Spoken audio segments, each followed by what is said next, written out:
Good afternoon. आज कुछ homework तो है नहीं, है ना? कुछ बस लास्ट के प्रॉपर्टीज और देख लेते।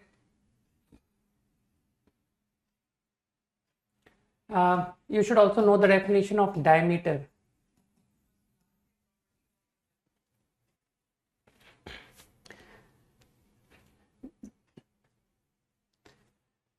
Diameter is simply locus of midpoint of parallel chords. लिख लो, locus of midpoints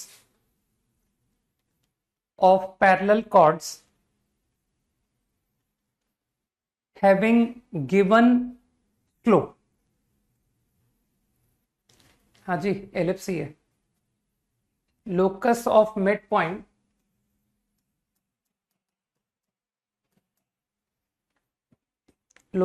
middle point of parallel chords having given slope is called diameter। ठीक है, तो two standard ellipse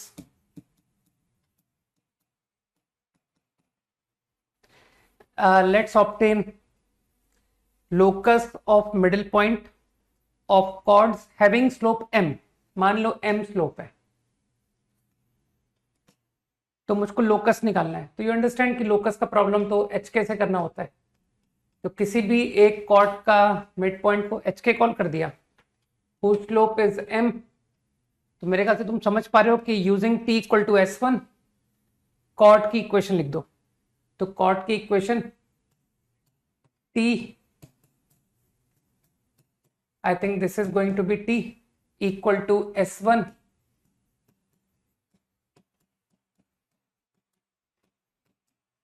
this is the equation of cord.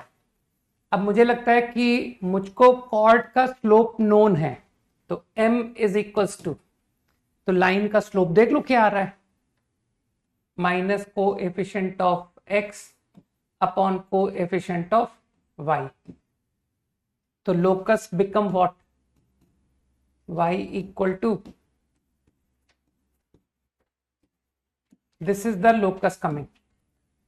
तो तुमको locus कुछ याद नहीं करना है, तुमको सिर्फ और सिर्फ डायमीटर के बारे में क्या याद करना है कि it passes through centre.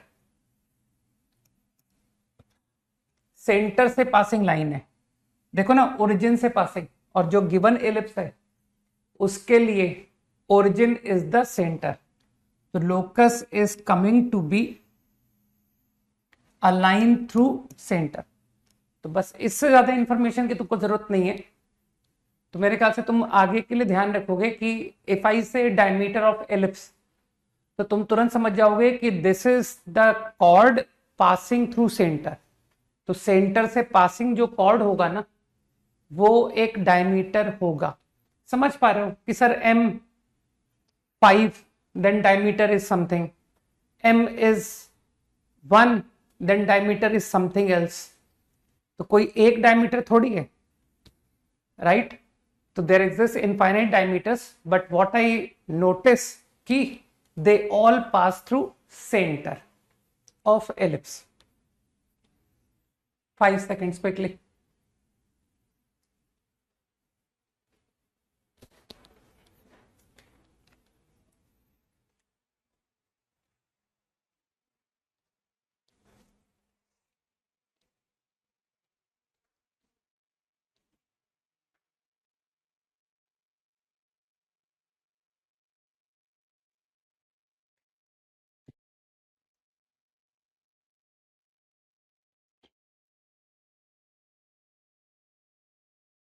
Done.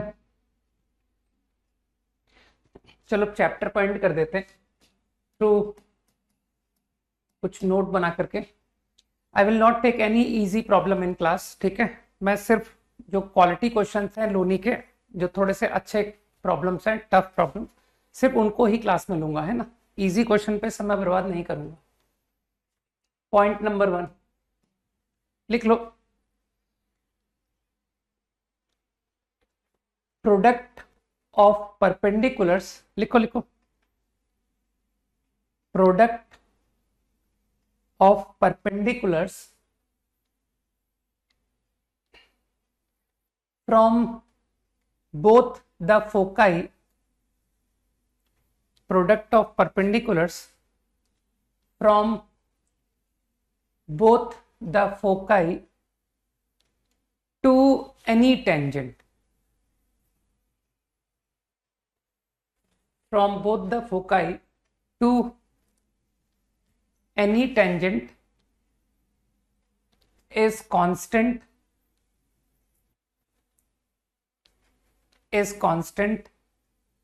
equal to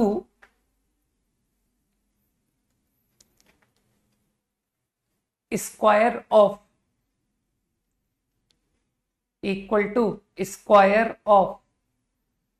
semi minor axis,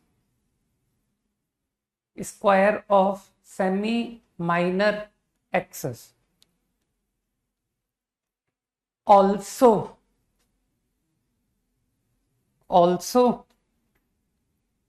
the foot of perpendiculars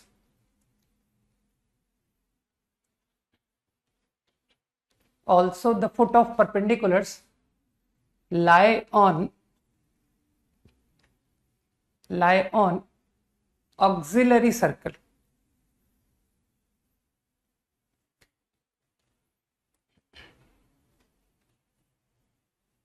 ठीक है, product of perpendiculars from both foci to any tangent is constant equal to square of semi minor axis and foot of perpendiculars lie on auxiliary circle.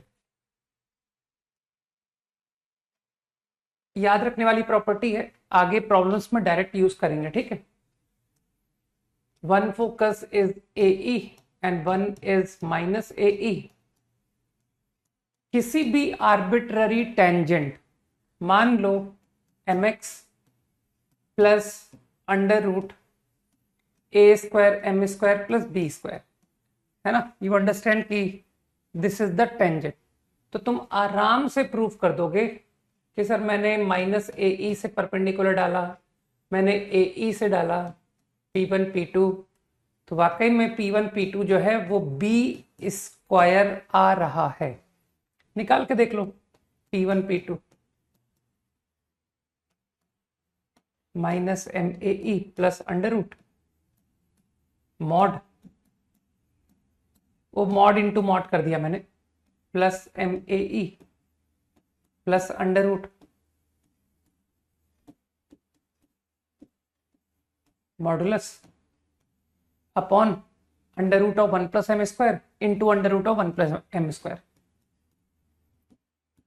P1 into P2। Now easily छोटी सी maths लगानी है, minus m² a² e² using formula is a² minus b², hence proved कि हाँ sir b² आ गया। Also the foot of perpendicular lie on auxiliary circle,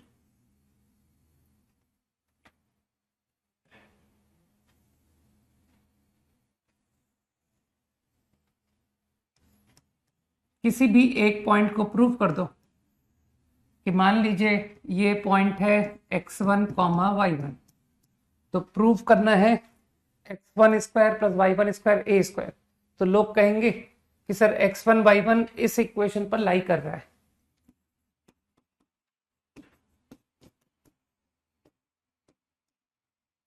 also मैं आपको इक्वेशन ऑफ परपेंडिकुलर भी देता हूं, है ना, वैसे तो तुम फुट ऑफ परपेंडिकुलर पर भी जा सकते थे कि sir obtain x1 obtain y1, उसके बगैर ही कर दे रहा हूं। आई थिंक इस लाइन की equation my plus x, I am confident कि तुम लोग को परपेंडिकुलर इक्वेशन लिखनी आती है, line perpendicular to given line and passing through minus AE is minus AE। बस तुम समझ गए कि सर पुट कर दीजिए my1 plus x1 is minus AE। बस अब 100% थॉट आ रहा है कि दोनों को स्क्वायर करके ऐड कर दीजिए।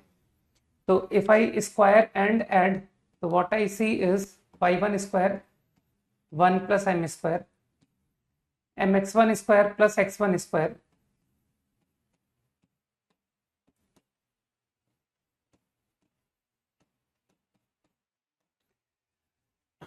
ए स्क्वायर ई स्क्वायर को मैं लिख सकता हूं a square minus b square.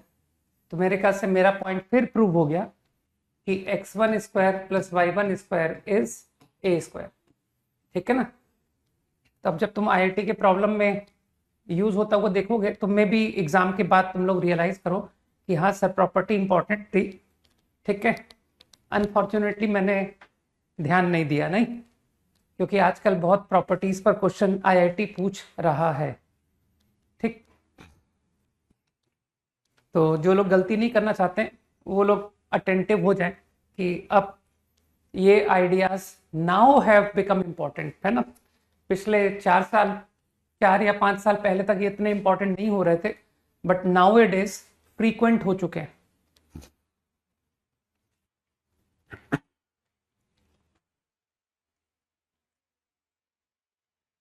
जैसे ही कोई टेंजेंट के ऊपर कहे फोकस से परपेंडिकुलर ड्रॉप करूंगा, तो तुरंत दिमाग में चल जाना चाहिए कि अरे यार ये फोटो परपेंडिकुलर तो ऑक्सिलरी सर्किल पर लाई करता है। ठीक है ना।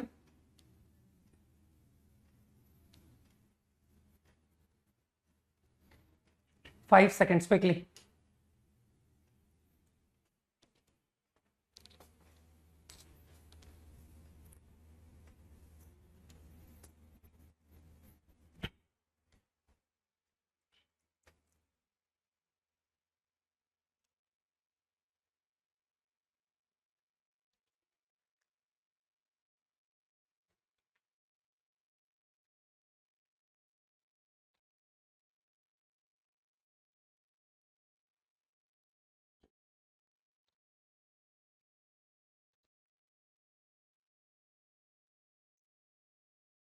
हो गया।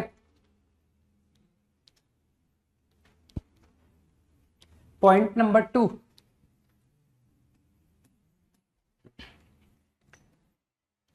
Portion of tangent between portion of tangent between point of contact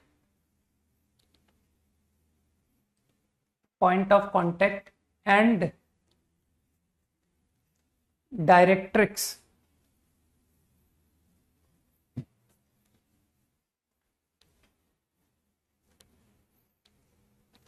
subtend right angle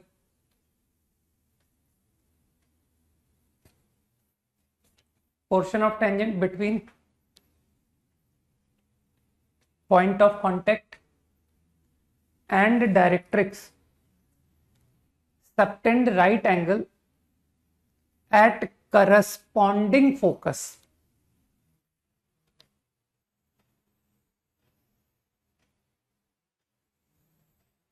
right angle at corresponding focus।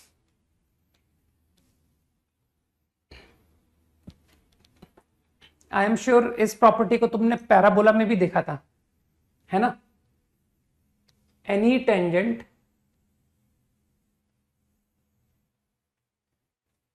between contact and directrix, suppose minus a by e, this is theta, a cos b sin। तो अब तुम geometry से नहीं सोच पाओगे, तो between contact and directrix at corresponding focus समझ गए, minus ae will make 90। तो अब की बार तुमको कैलकुलेशन से ही जाना पड़ेगा, मैं हेल्प नहीं करने जा रहा हूं। मैं बस इतनी मदद करूंगा कि टेंजेंट की इक्वेशन थीटा में लिखना, फिर क्यू का कोऑर्डिनेट निकालना। देखो मैंने क्यू के कोऑर्डिनेट में 50% मदद कर दी, ठीक है, आधी मदद तुम खुद कर लेना। तो Q का कोऑर्डिनेट, और देखो मेरे पास F1 का भी कोऑर्डिनेट है, तो आई गारंटी कि जब तुम मल्टीप्लाई करोगे ना कि सर मैंने PF1 का स्लोप निकाला थीटा में आया, मैंने QF1 का स्लोप निकाला वो भी थीटा में आया, बट व्हेन आई मल्टीप्लाई तो it comes out -1।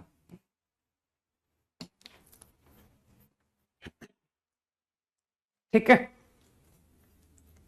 Remember the property. 5 seconds quickly.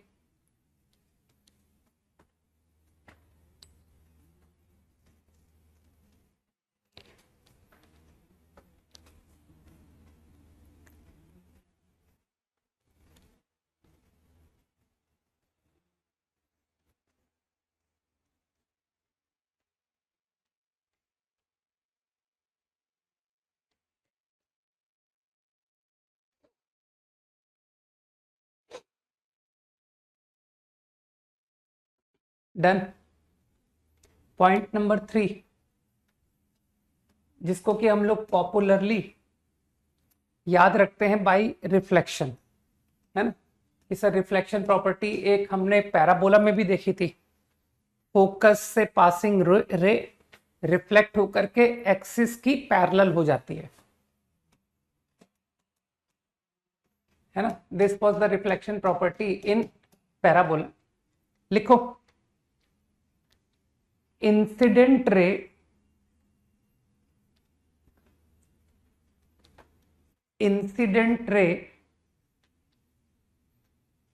passing through one focus, incident ray passing through one focus after being reflected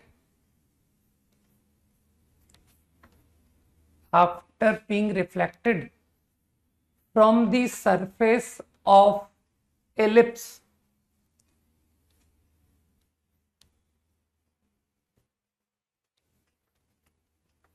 will pass through other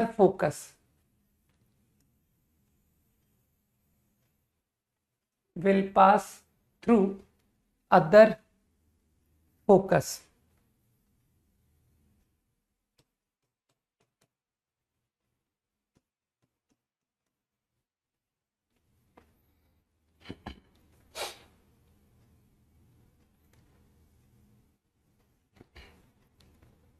मैंने किसी भी point on ellipse P को F1 से join किया तो ये कह रहा है कि F1P इंसिडेंट रे अगर है तो F2P रिफ्लेक्टेड रे होगा। तो इसके प्रूफ में कोई दम नहीं है। तुम क्या करना, यू ड्रॉ नॉर्मल, क्योंकि इंसिडेंट रिफ्लेक्टेड, तो normal at P is going to be the bisector, equal angle. ये प्रूव करना है तो तुम ट्रायंगल की प्रॉपर्टी से कर देना कि सर मैंने तो नॉर्मल की इक्वेशन लिख करके, है ना। हाँ हाँ, वो प्रॉपर्टी फिर आगे कंटिन्यू हो जाएगी कि सर ये आगे एक्सटेंड हुआ, इसने एलिप्स पर फिर रिफ्लेक्ट हुआ, तो ये रिफ्लेक्ट होकर के वापस F1 से जाएगा और फिर दोबारा फिर रिफ्लेक्ट होकर F2 से जाएगा। तो ऐसे ही प्रोसेस होती रहेगी। और फिर एक तुम इंफिनिटी पर तुम इमेजिन करोगे कि सर आफ्टर इनफाइनाइट टाइम रे एक्सिस पर आ जाएगी, और एक बार एक्सिस पर आ गई तो देखो क्या दिख रहा है कि हाँ फीलिंग आ रही है। ठीक,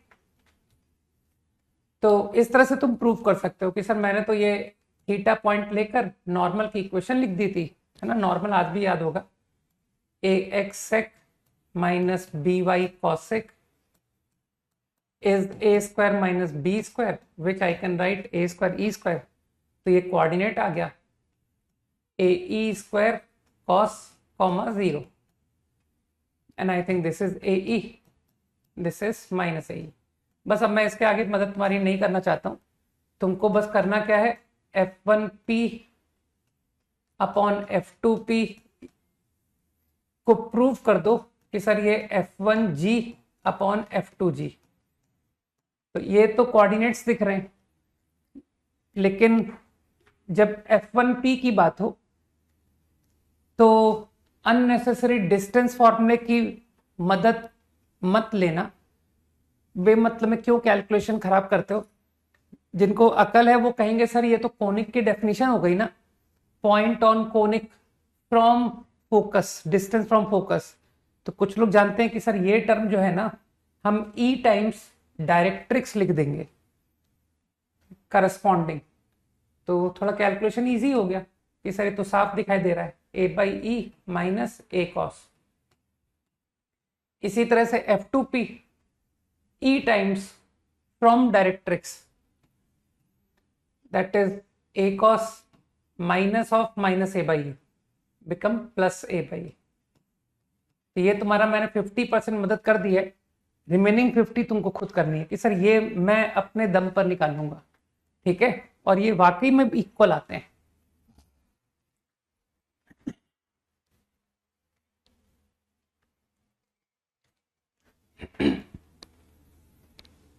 सही है।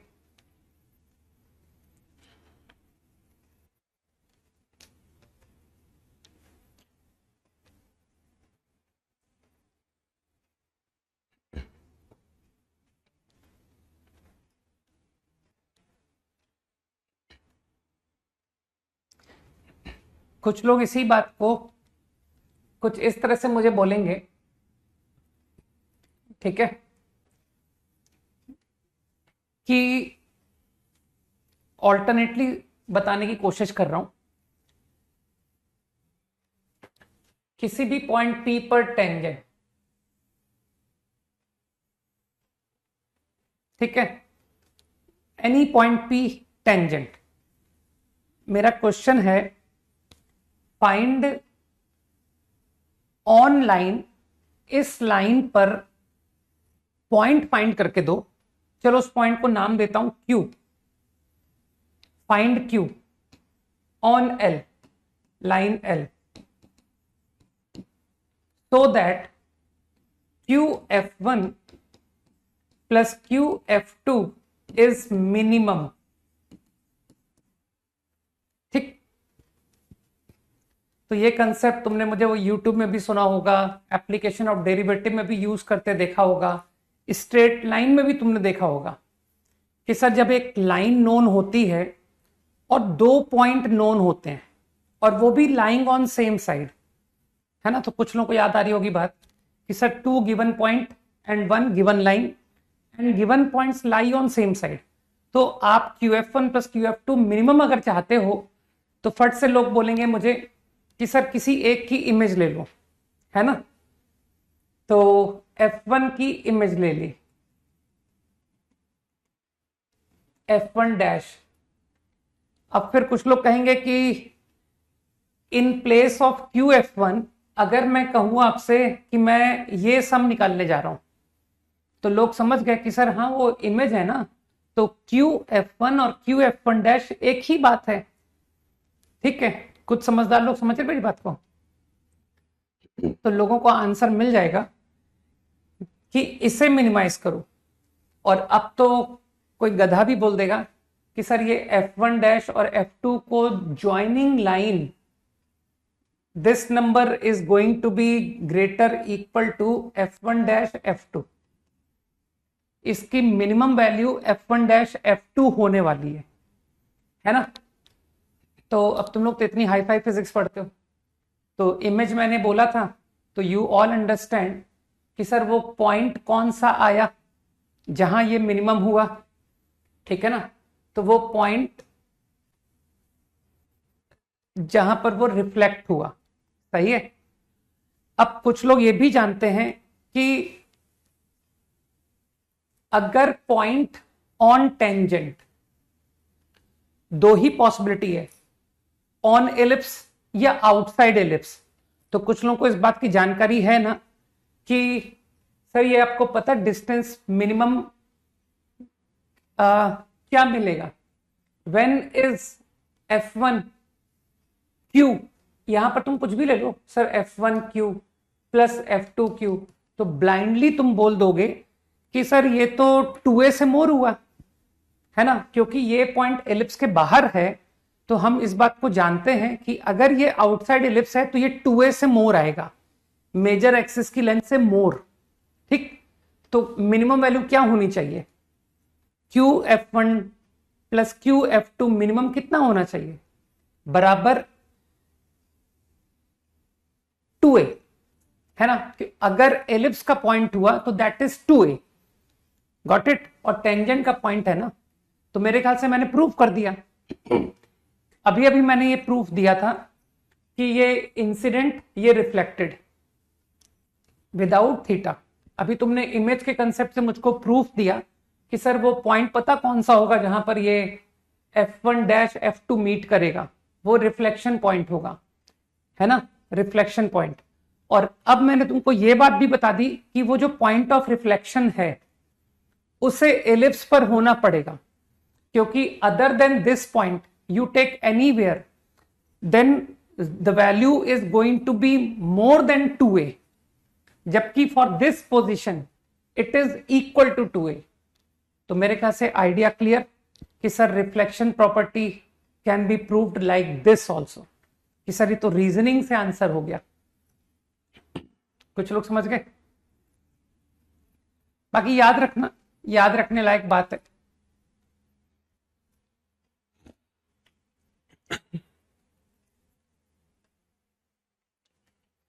इसी बात को रिमेंबर लाइक दिस ऑल्सो। ठीक है, इंसिडेंट रे रिफ्लेक्ट होके अगले फोकस से पास करेगी, but you also remember like this, जैसा कि तुमने पैराबोला में रटा था। ठीक है, उसको भी लिख लो तुम, एंगल बाइसेक्टर 2 लिखो, angle bisectors 2 PF1 and PF2, angle bisectors to PF1 and PF2 will be tangent and normal at P.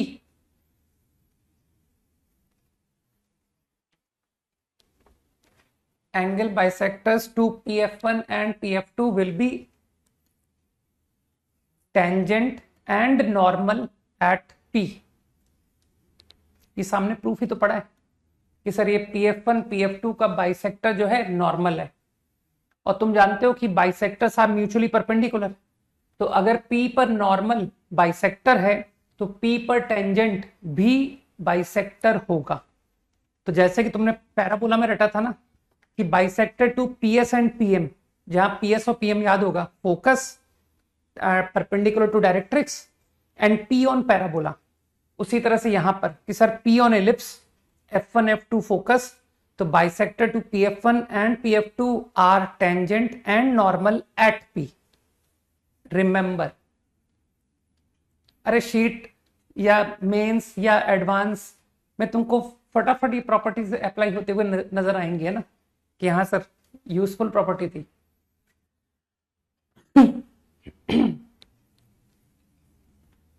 5 seconds quickly.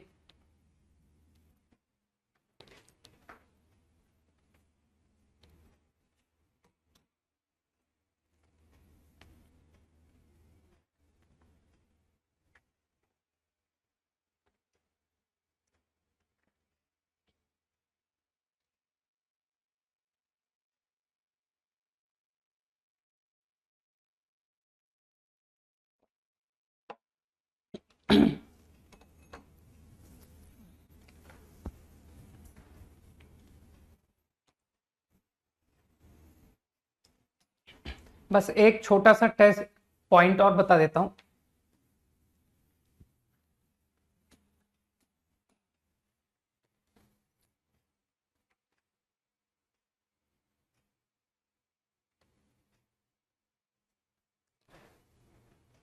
लिखो,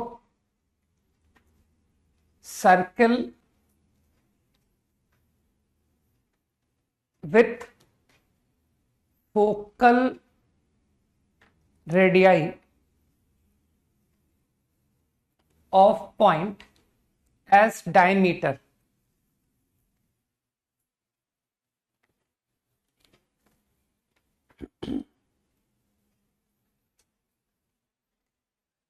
Focal radii of point as diameter. Circle with focal radii of point as diameter touches the auxiliary circle. Touches the auxiliary circle.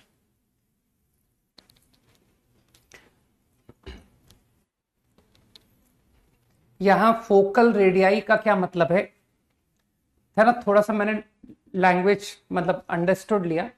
पहली बात तो ये किस point की बात कर रहा है, ये पॉइंट ऑन एलिप्स की बात कर रहा है, ठीक है।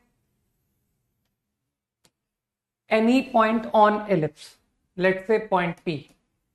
नाउ फोकल रेडियस का क्या मतलब है, ये पॉइंट को ज्वाइन कर रहा है विथ फोकस। अब यहां पर तुम सोच सकते हो कि सर विच फोकस, यहां तो दो फोकस है, दोनों के लिए बात ट्रू है। If you join it to F1 तो लैंग्वेज कह रहा है कि PF1 एज डायमीटर, जो सर्किल कंस्ट्रक्ट होगा दैट टचेस ऑक्सिलरी सर्किल। अगर तुम कहते हो कि सर व्हाट अबाउट PF2, उसके लिए भी बात ट्रू है। If you take circle with PF2 as diameter, so that will also be tangent to auxiliary circle. समझ गए? तो थोड़ा डिफिकल्ट प्रॉपर्टी है ये, थोड़े से हायर लेवल प्रॉब्लम में काम आ सकती है ना।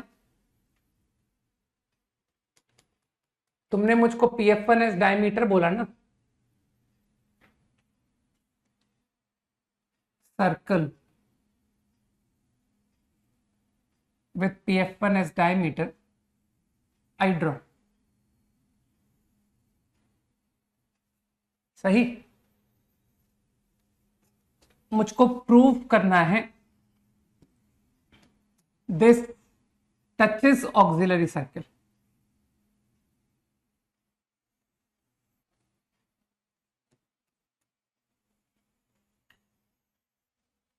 It is tangent to auxiliary circle. This I want to prove, है ना। अब जिनके कंसेप्ट्स अच्छे हैं ऑफ सर्कल्स तो दे नो कि सर अननेसेसरी C1 C2 बराबर R1 माइनस R2, जो कि थोड़ा डिफिकल्ट होता है नहीं कि यार इंटरनल टच की फीलिंग आ रही है सबको, के बजाय मैं क्यों ना रेडिकल एक्सिस यूज करूं, है ना। वेदर सर्कल्स टच इंटरनली और एक्सटर्नली, दोनों ही केस में रेडिकल एक्सिस कॉमन टेंजेंट बनती है। तो मेरे ओपिनियन में P तो थीटा पॉइंट है, A cos theta B sin theta, है ना। तो कुछ लोग समझ गए कि sir taking AE 0 and this point, पहले तो सर्किल लिख लो, है ना। तो सर्किल की इक्वेशन आ गई,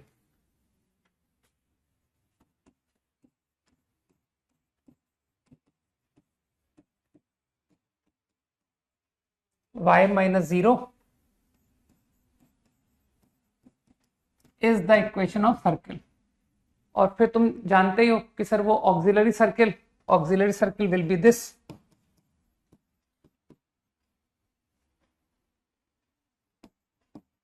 now let me write radical axis. तो there radical axis S1 minus S2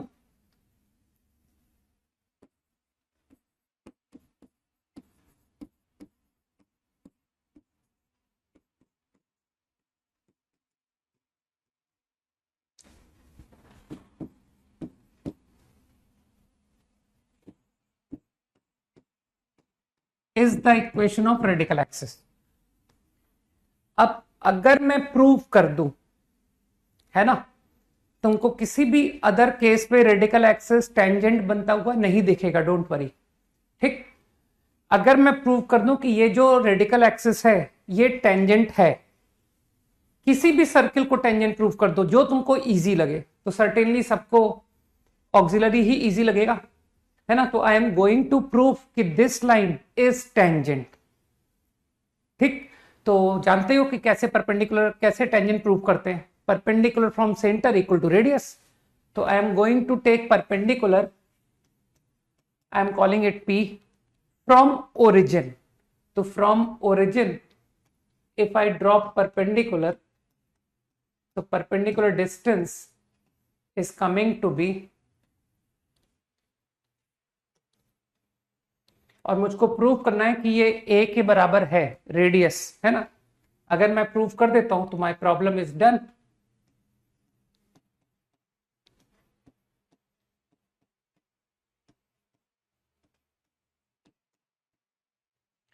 B square सबको दिख रहा है कि सर वो सब तो a में हो रहा है, तो बी स्क्वायर को भी let us right like this.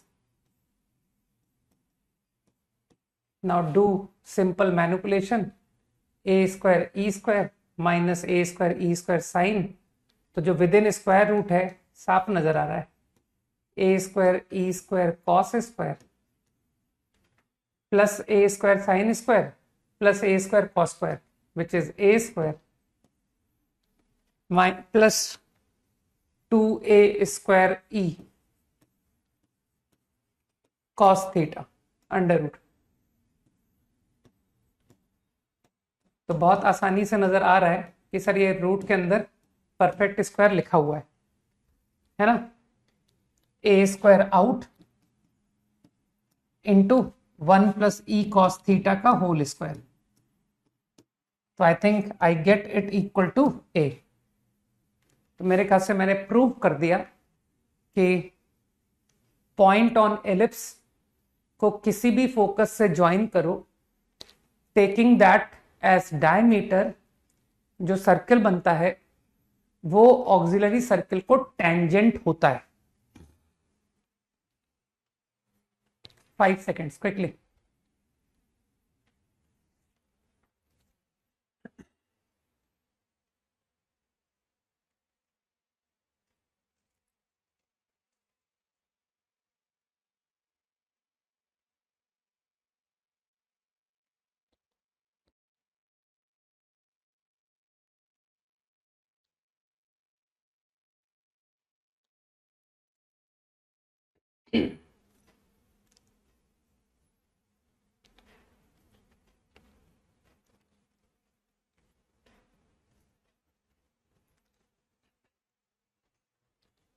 Done.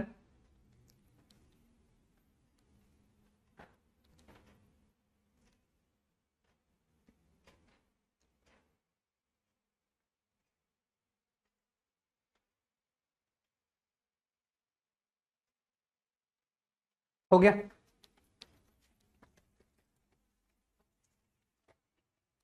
Last class कोई क्वेश्चन क्लास में डिस्कशन के लिए रह तो नहीं गया था एक्सरसाइज 30 से?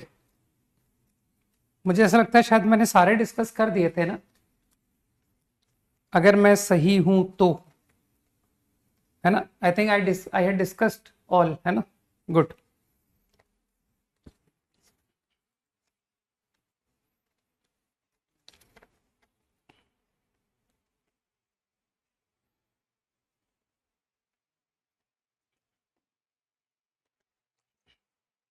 चलो 1 और 2 मोर गुड प्रॉब्लम्स, है ना, देखते हैं। ट्राई करने के दिए थे। Have you tried this question number 15, 21, 22, 15 and 2? Okay, 2 तो मेरे ख्याल से बहुत लल्लू है ना। 2 को तो मैं रहने दूं कि सर ये सवाल मत बताओ आप। 2 ऑफ देम, क्वेश्चन नंबर 2 को तो मैं रीड आउट कर देता हूं। 2 of them make angles with axis, product of whose tangent is 2। तो एक का इंक्लिनेशन θ1, एक का इंक्लिनेशन θ2, तो tan θ1 tan θ2 is 2, मतलब m1 m2। और स्लोप ऑफ नॉर्मल जो होता है वो -t1 -t2 होता है ना। तुमने नॉर्मल t1 पर बनाई होगी, t2 पर बनाई होगी, तो t1 t2 2। तो मेरे ख्याल से क्वेश्चन नंबर 2 मुझे बताने का मन नहीं कर रहा है ना कि सर वो क्यूबिक तक तो हम पहुंच गए थे, क्योंकि इंटरसेक्शन ऑफ नॉर्मल्स तो तुमने एच के पॉइंट माना होगा, तुमने एक नॉर्मल की इक्वेशन लिखी होगी y प्लस टी एक्स बराबर 280 280 क्यूब, फिर तुमने h के पुट किया होगा तो you have got a cubic in t whose roots are t1 t2 and t3। तो तुमको लगता नहीं sir t1 t2 t3 product से क्वेश्चन हो गया कि t1 t2 t3 जो है वो 2t3 हो गया, अभी अभी आपने t1 t2 2 बोल दिया, तो 2t3 बराबर जो भी इक्वेशन से तुम्हारा प्रोडक्ट ऑफ रूट दिखेगा तुमको, उससे तुमको t3 मिल जाएगा। और फिर तुम लोग कहोगे सर ये जो क्यूबिक है ना t3 इसका रूट है, पुट कर दीजिए, है ना। ऐसी सिचुएशन हमने पहले भी कई बार की है, right. Okay 21 and 22 are doubts. क्या है भाई 21 एंड 22?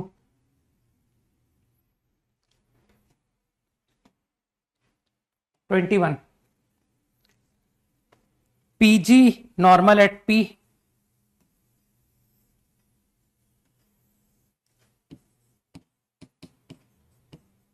इजी क्वेश्चन था, अटकने लायक तो नहीं था, खैर। Normal at P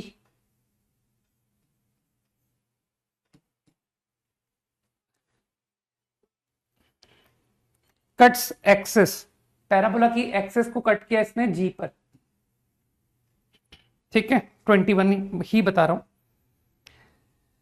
is produced to Q, Q पर प्रोड्यूस किया, है ना। अब तुमको Q समझना है कि सर P के इधर है या G के इधर है, तो यार GQ is to PG, I am talking about exercise 30, है ना। लास्ट क्लास में जो दिया था ना वही डिस्कस कर रहा हूं, तो तुमको मालूम होना चाहिए लास्ट क्लास में क्या दिया गया था। GQ is to PG is 1/2, GQ is to PG, तो तुम समझ गए ना सर Q इधर तो नहीं हो सकता, तो पक्का Q यहां है,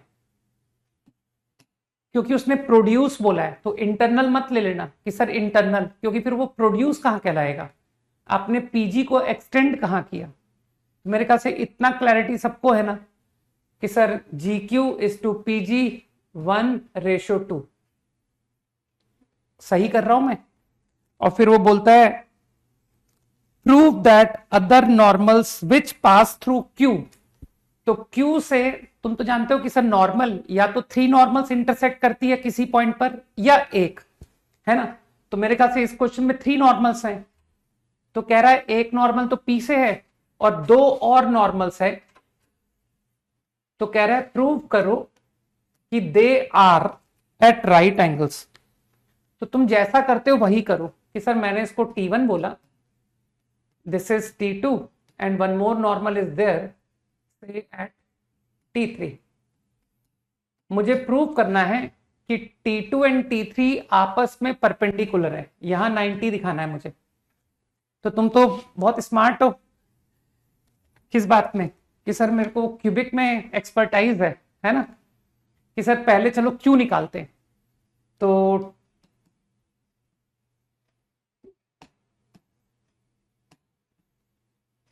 y प्लस T1x नॉर्मल की इक्वेशन 2a क्यूब, तो got G comma 0 2a plus a square comma 0। Now I guess obtain Q, तो तुमको तो एक्सटर्नल इशू सीखा है ना तुमने कि sir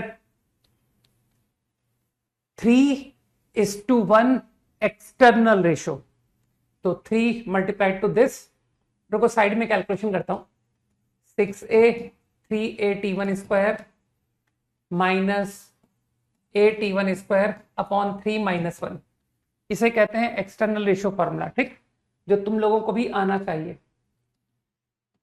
3a plus a square, मेरी कैलकुलेशन ठीक है right, comma 3 × 0 minus 1 into 2a upon 2. I think this is minus a, so this become minus a। now इसको थोड़ी देर के लिए मैं अल्फा बीटा रीड करूं, है ना। इसको मैं अभी थोड़ी देर के लिए अल्फा बीटा लिख रहा हूं कि सर इतना हाईफाई टर्म कौन लिखे, क्योंकि ultimately what you are interested कि एक टी पर आप नॉर्मल लिखोगे और अल्फा बीटा पुट कर दोगे, तो y plus T x 280 cube put alpha beta, तो a t cube 2a minus alpha p minus beta, कुछ लोग समझ रहे हैं, हैविंग रूट्स 1 2 एंड 3। अब क्योंकि तुम्हारा interest T2 into T3 prove करने में है कि sir minus T2 minus T3 prove करना है ना, मानते हो तुमने मुझे अल्फा बीटा, बीटा ये रहा, तो एकदम क्लियर थॉट आ रहा होगा कि सर प्रोडक्ट ऑफ रूट लगाइए, T1 T2 T3 is beta by ए। आता है ना सबको प्रोडक्ट ऑफ रूट लगाना। नाउ आई एम यूजिंग कि यार बीटा तो माइनस ए T1 है, माइनस ए T1, तो it comes out minus T1। मानते हो गया प्रूफ, एकदम था ना लल्लू प्रॉब्लम।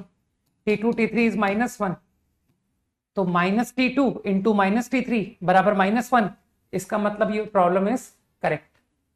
ऐसे ही क्वेश्चंस आएंगे वन और मोर देन वन चॉइस में, है ना।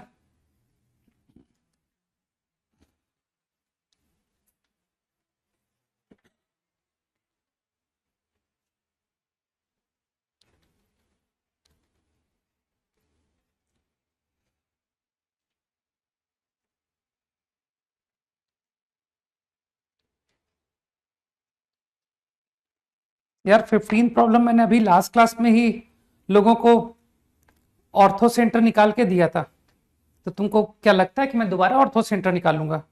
क्योंकि एक बार तो मैं निकाल चुका हूं, prove that locus of ortho centre formed by corresponding tangents. ये अभी लास्ट क्लास में ही किया था ना कि सर वो टेंजेंट्स को लेकर के पैराबोला के जो टेंजेंट थे T1 T2 T3 पॉइंट पर, उसका किसी को याद है? मैंने ऑर्थो सेंटर डिराइव किया था, अभी पिछली क्लास में किया है ना। मुझे रफली ऐसा याद है कि -a कॉमा, पता नहीं ठीक से, वैसे तो मुझे गलत ही याद होगा, सिग्मा T1 T2, जहां तक मेरा मानना है कि ये मुझे गलत याद है ना, कि ये आंसर नहीं आया था, लेकिन कुछ ऐसा कुछ आया था, सही है ना। कुछ लोगों को याद आ गया कि सर हम अपने एफर्ट से निकाल लेंगे, अपने दम पर निकाल लेंगे ना, वरना आईआईटी भी नहीं निकलने वाला। ठीक है ना, सिग्मा T1 आया था, सही बताओ दीप्तम, ये तो मुझे याद है। एक्स कोऑर्डिनेट तो माइनस आया था, -a। वाई कोऑर्डिनेट में मुझे ठीक से याद नहीं है कि क्या आया था। T1 + 2 + 3 + T1 T2, हाँ I think Deeptam is correct. ठीक है, याद आ गया, ये आया था, ठीक है। T1 + 2 + 3 + 1 2 3,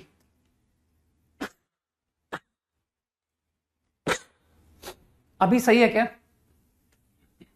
तो we already have done this, तो अब तो प्रॉब्लम क्या करूं मैं, 3 normals drawn from any point.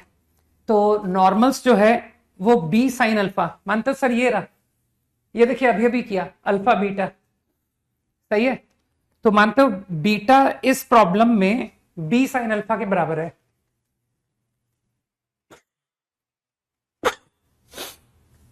वो नॉर्मल्स का जो इंटरसेक्शन पॉइंट है, I think any point on b sin alpha y = बंद कर दो इसको,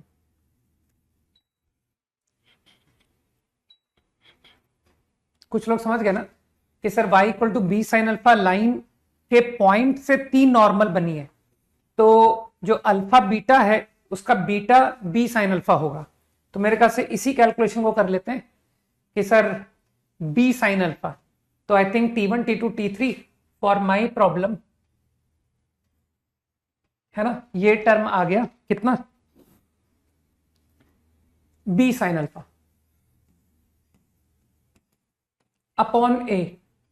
अपॉन ए भी आएगा ना। अच्छा, पैराबोला का ए नहीं है, पैराबोला का ए cos अल्फा है, ए cos अल्फा। मेरे ख्याल से कुछ लोगों को बात समझ में आई। एंड यहां से तुम क्यूबिक से जानते हो ना कि सर T1 + T2 + T3 0 होता है, तो 0, तो आई थिंक a इंटू, तुमको ऑर्थो सेंटर का लोकस पूछा है ना, this is k and what is h, नहीं लोकस नहीं पूछा, क्या पूछा था, हाँ ठीक है, h is -a cos alpha. मेरे ख्याल से कुछ लोग समझ पा रहे हैं मेरी बात को। ये a फिर गलत लिख दिया ना मैंने, ए गलत है, क्योंकि ए की जगह पर ए कॉस अल्फा आएगा। पता नहीं यार क्या कर रहा हूं मैं,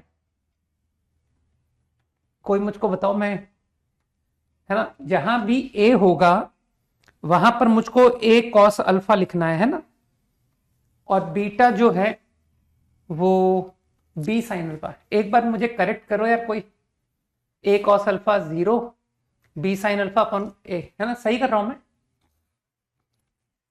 ये भी सही है ना?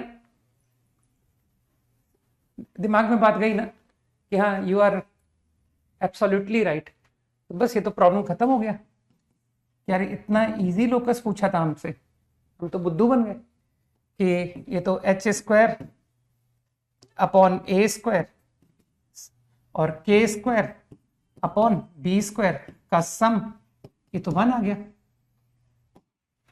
था ना लल्लू प्रॉब्लम?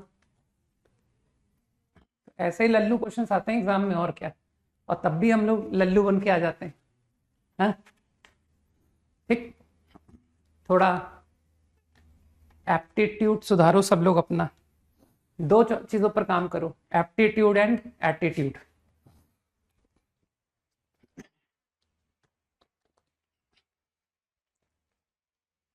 ओवर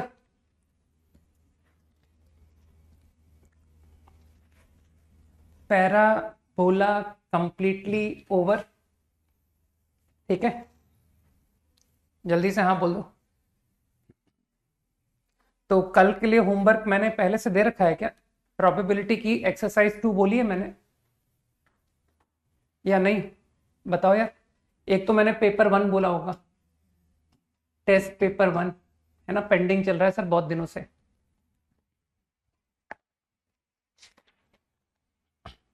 अरे 22 लेफ्ट यार, touching the circle.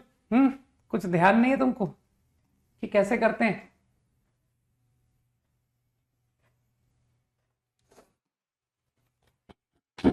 Equation to circle passing through focus touches parabola at, तो फोकस से पास कर रहा है और पैराबोला को टच कर रहा है, तो touching the line at a given point, सब भूल करके बैठे हो कि ये टी पॉइंट है, 80 स्क्वायर 280। तो अगर ये सर्कल टच करेगा तो मेरे ओपिनियन में they will get common tangent.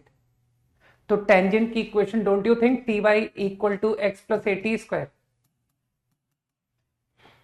अब तुमको लगता नहीं sir touching the circle, touching the line at a given point, कुछ लोगों को आज भी ये कंसेप्ट याद होगा कि सर वो सर्कल्स में पॉइंट सर्कल का बहुत अच्छा कंसेप्ट सिखाया जाता है कि लाइन को at a point on it touch करता हुआ सर्कल को इस तरह से लिखा जाता है, पॉइंट सर्कल, है ना। तो कुछ इंटेलिजेंट लोग जानते हैं कि सर ये जो कोनिक का डिस्कशन है, एक्चुअली इससे हमारा सर्कल्स और स्ट्रेट लाइन दोनों ही बहुत मजबूत हो जाएगा। नहीं, एक तरह से ये हमारा एंटायरली कोऑर्डिनेट ज्योमेट्री को टेक केयर कर लेगा।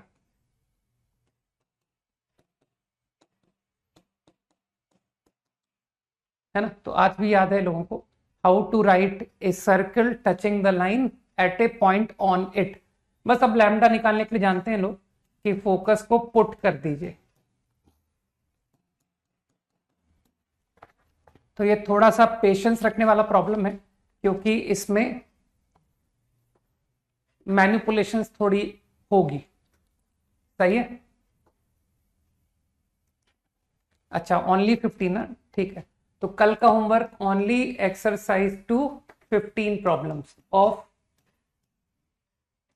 Probability and paper 1, okay.